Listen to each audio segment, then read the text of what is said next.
வணக்கம் நேயர்களே.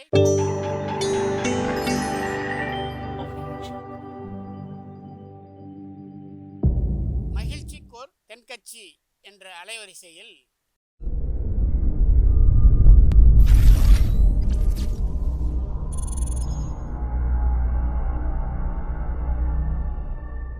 சிரிப்போம், சிந்திப்போம், செயல்படுவோம் என்ற தொடர் நிகழ்ச்சி தினமும் காலை 8 மணிக்கு யூடியூப் அலைவரிசையில் ஒளிபரப்பாகும் என்பதை மகிழ்ச்சியோடு தெரிவித்துக் கொள்கிறோம்.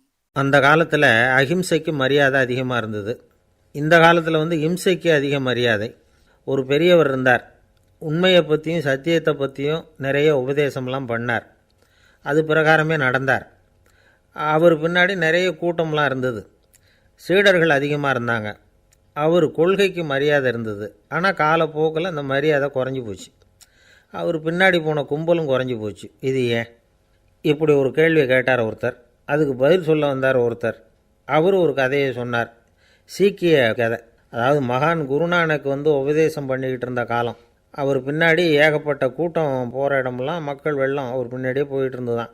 அவர் எந்த ஊருக்கு போனாலும் எல்லோரும் பின்னாடியே போனாங்க. இந்த கூட்டத்தையும் அவங்கக்கிட்ட இருக்கிற ஆர்வத்தையும் பார்த்துட்டு ஆச்சரியப்பட்டு போனார் ஒருத்தர்.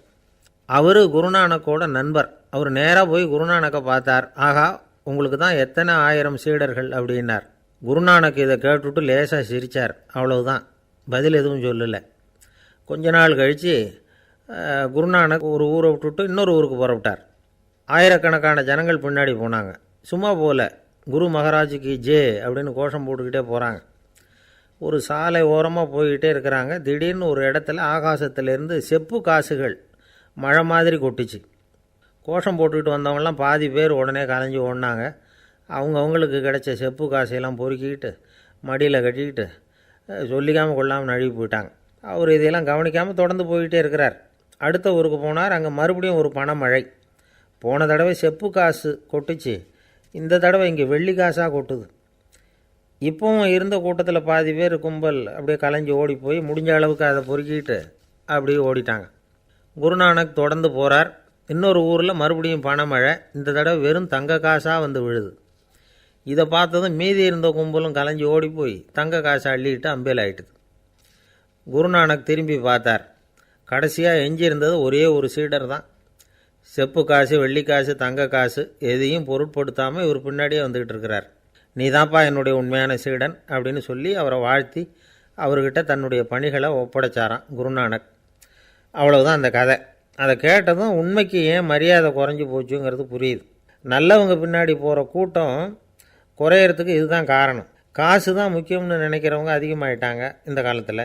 காசு முக்கியம்தான், இல்லைன்னு சொல்லலை. ஆனால் காசு நமக்கு அடிமையாக இருக்கணும். வேலைக்கார மாதிரி இருந்து வேண்டியதை வாங்கி கொடுக்கணும். நாம் காசுக்கு அடிமையாகிடக்கூடாது.